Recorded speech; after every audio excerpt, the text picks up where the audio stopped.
Okay, we're live. Good morning. This is Greg Voria, aka Social Greg, on Twitter for the Nerd Stalker Media Network. Today we talk about with Kevin Gallagher, the CEO of Simulyze. If you don't know about Simulyze, Simulyze is a leading provider of operational intelligence technology and applications that make smarter and better real-time decisions possible through intelligent insight for both federal and commercial industries. And Kevin will explain more about that. It sounds complicated, but he could make it a little bit simpler than what I just said. Today, we're going to learn more about drones and disasters, especially this year with the hurricanes, Irma and Maria, of course, as you know, and recently on the West Coast with the fires in Napa and Sonoma Valley. So we feel, drones is probably something that could really help, but, it isn't as easy as just putting a couple drones up and bring it to where they need it. So, and Kevin will talk a little bit about that.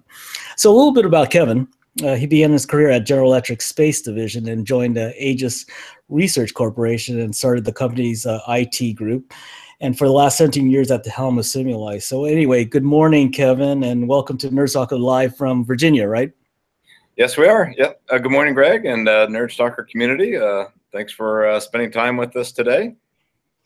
Well, thank you. So, we'll get right into it. So can you talk a little bit about your company, Kevin, and unmanned aerial vehicles or drones, as we know them, are playing into your business? Sure. Yeah. So we started, like you said, about 17 years ago. We kind of saw a real technology gap in kind of a unique big data problem where kind of that a lot of real-time information out there. And we saw a gap in the technology of processing all of that data, synchronizing it, integrating it, fusing it together into one environment, and then be able to do analysis and disseminate data and provide visualization. So it's kind of it's certainly in the big data world, but a unique area with some challenges because it's that real-time data. And we've been developing our product. We started a product, flight control, really to use kind of simulation analysis and modeling techniques to apply to real-time problems. And so we started supporting some of the military to provide, it's called situational awareness of activities around the world. And we built that product. We've been we do the agile process. We've been doing agile in a marathon.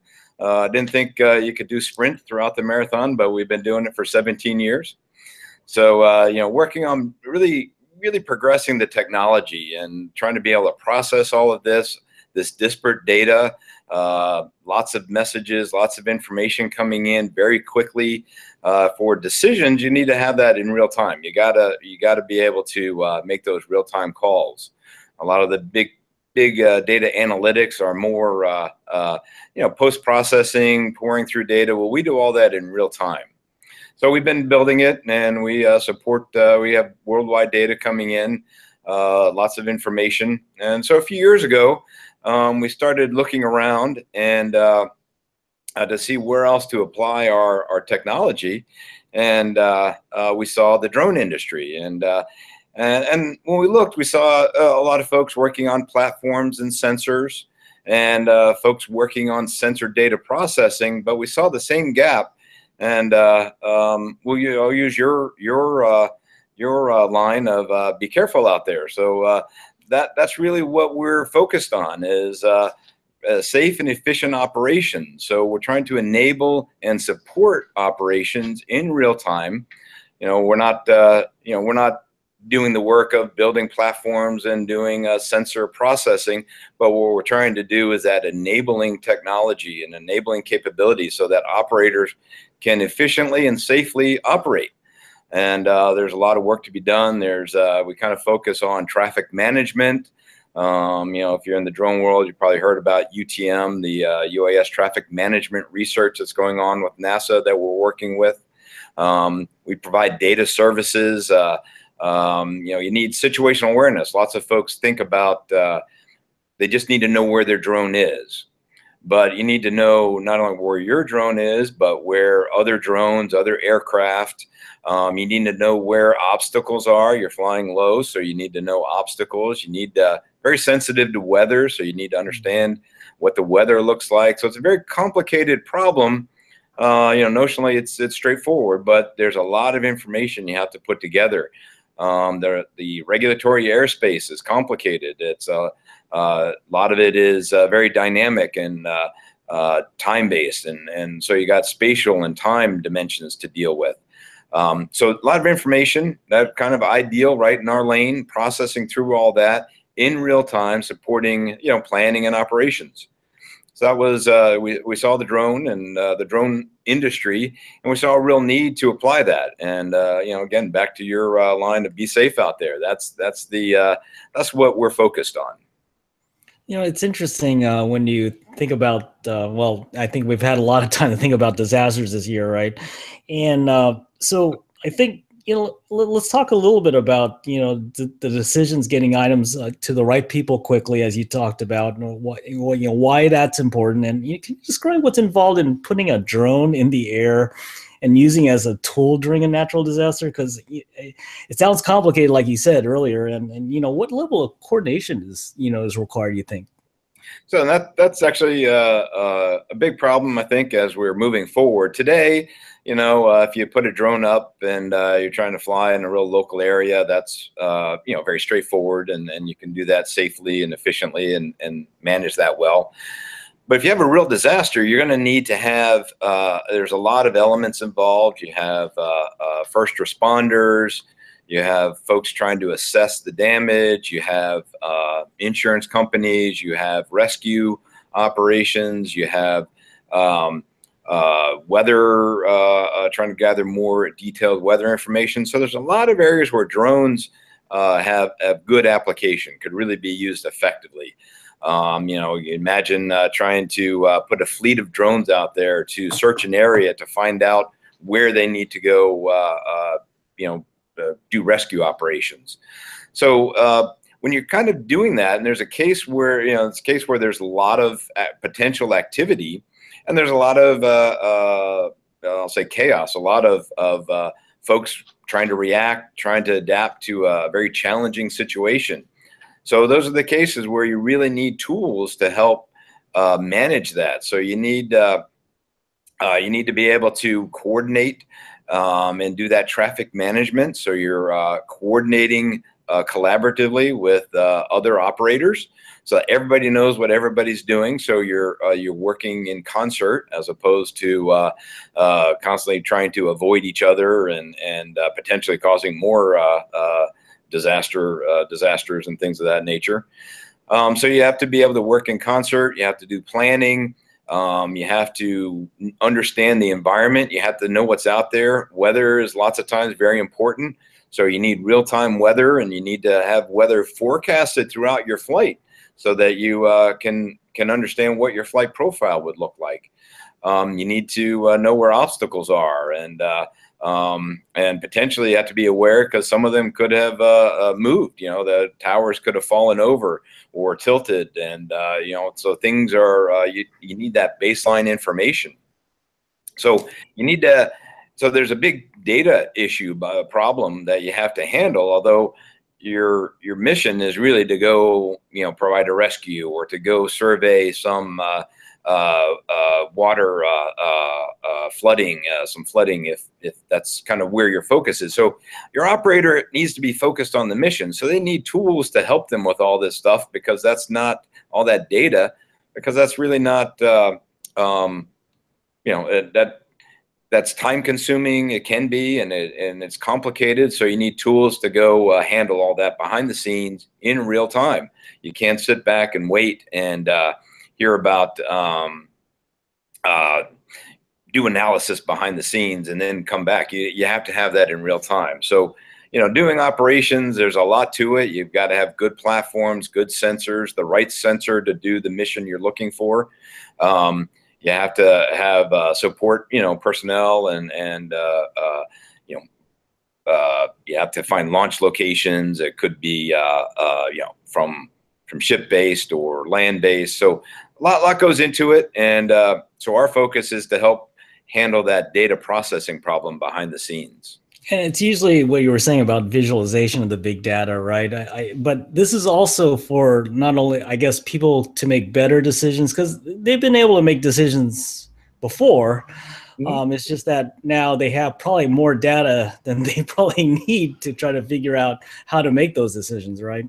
Oh yeah, a lot more data, and people are making the decisions. But if you were using aircraft, manned aircraft, then the pilot is sitting right there, has good situational awareness of what's going on, and making those decisions. As you put a fleet of drones out, where you don't have a pilot on the vehicle, that decision making is different. It's not any harder. It's the same. It's the same decision making, but doing it remotely adds a challenge, and then having lots of these operators operating remotely, that's a little unique. That's what's kind of different coming through. That we have to process through all that and provide tools, because we don't have a person sitting on the aircraft with that good visualization and eye, and air traffic control supporting them. So they're a little different, but people have made the decisions, and the data is out there, and all this processing really does apply in lots of areas, and including general aviation, and but for drones, it's a good focus. Yeah, hey, Kevin. I noticed when I was researching this for the interview today that you had a case study about this ship to shore use of drones. Can you kind of describe that for the audience and the application that you guys used and how it helped? Sure.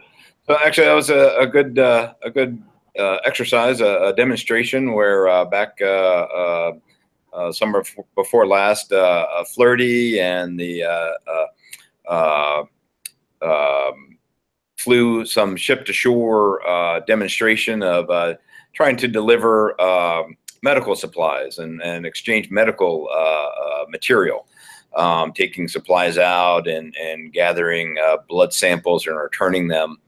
And so they're the demonstration was off of Cape May, New Jersey, and at the ferry terminal, and they were flying off to a barge that was doing exchanges with the shore-based personnel. So that was a great exercise, great demonstration.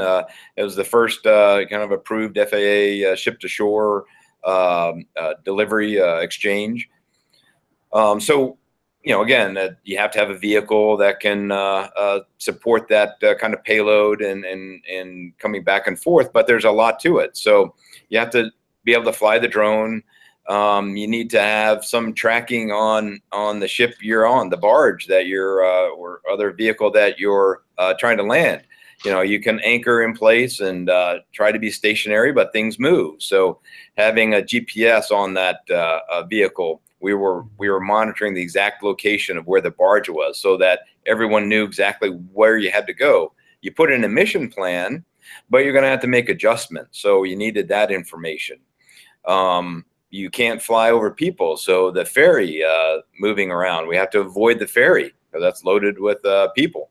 So we track all the vehicles. So it's not just tracking the drone, we tracked all the shipping so that we could provide information on how to adjust mission plans so that you fly at the appropriate time and fly safely.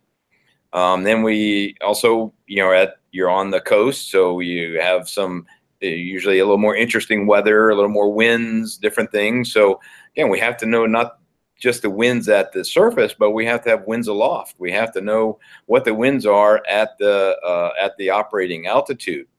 We also have to watch other air traffic.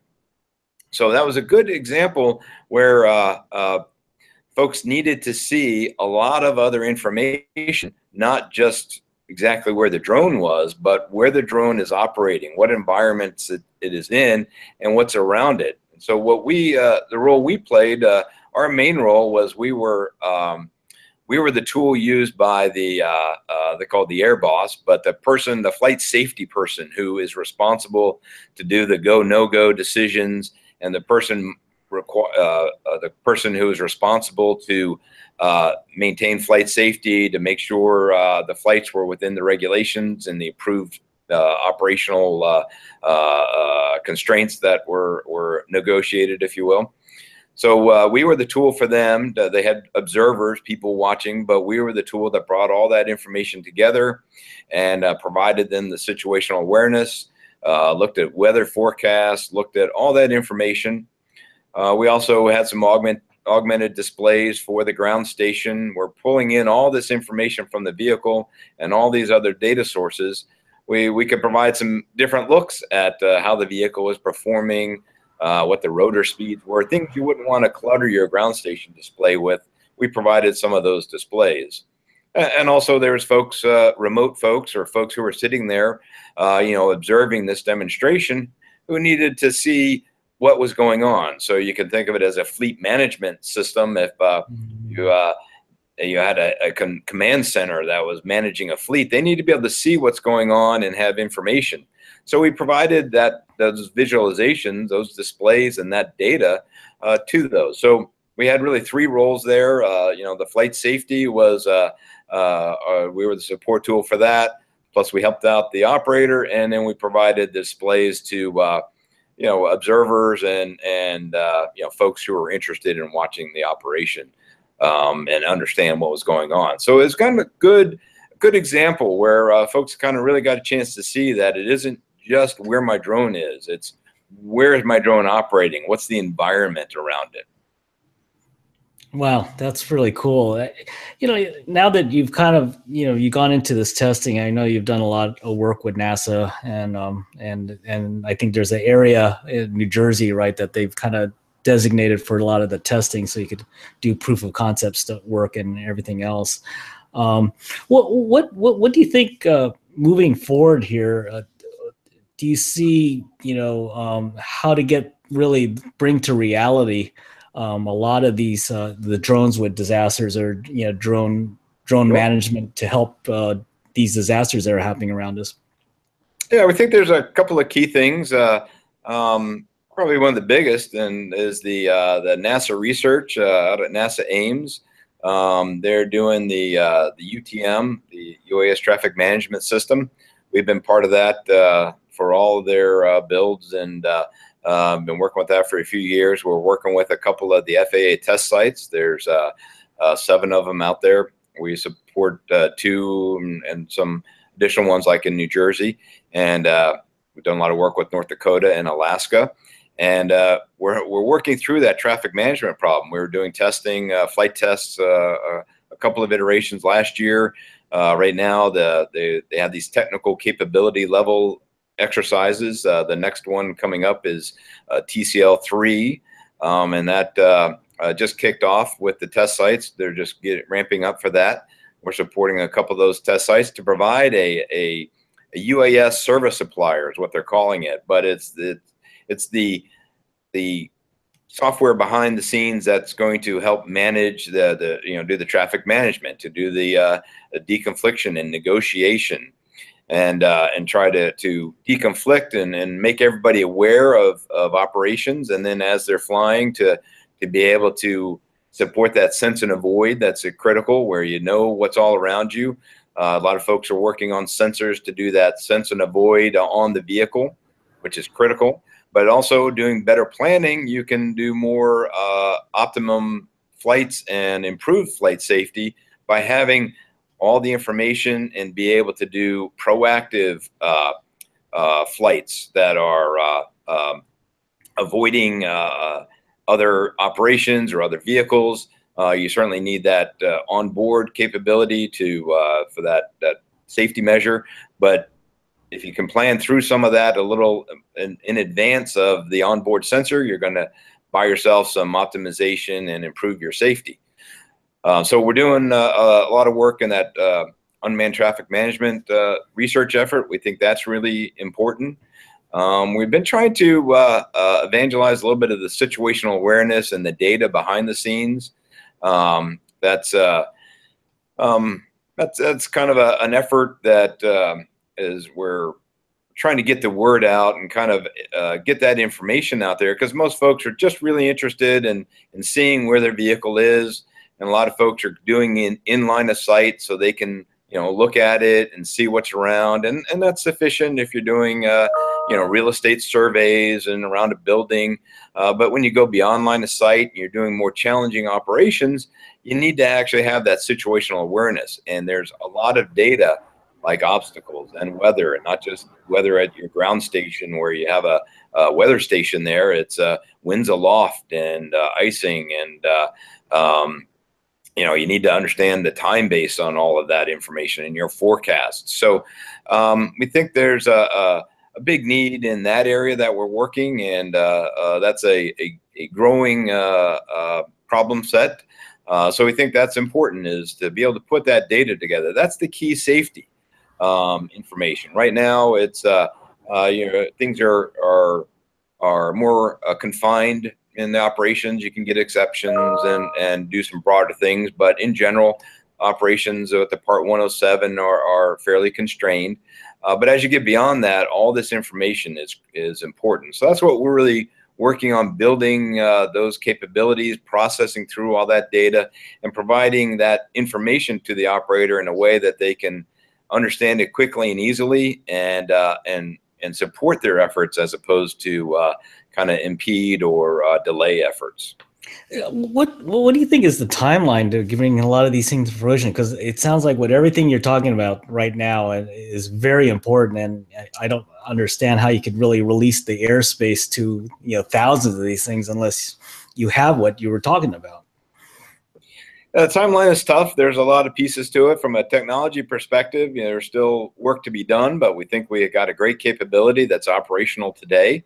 We're proving it out in these NASA exercises and in a number of dimensions, and we've proven it out over 17 years doing worldwide operations with the military, and so that's ready to go. Of course, there's always work to be done, and we got a lot to do, but that's ready. But folks need to understand it, start to work with it. We need to get some more flight tests out there. We need to get more folks involved to be able to do these. The FAA, of course, has to work through the regulatory challenges. That's a very hard problem set. If you look at Part 107, there's a lot of one-pagers about how to fly under Part 107, but there's stacks of documents behind that with the details. So, and that's a pretty straightforward set of rules and regulations. So when you get beyond visual line of sight, it's more complicated. There's a lot of work to be done. The FAA has a lot on their plate there.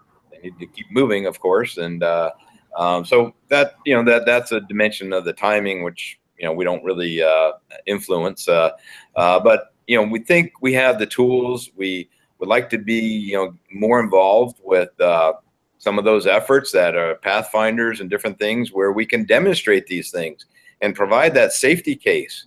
And you're flying population, you're flying beyond visual line of sight. What's the population density over that area? Those are things you have to have all modeled, which we have. So we think we've got the technology, so we think it's more of getting it out there to folks to use it, to demonstrate it, and to prove out the safety case, and to prove out the utility, and then to work with the organizations like the FAA, and to be able to get it to where operators are allowed to do these bigger and broader operations.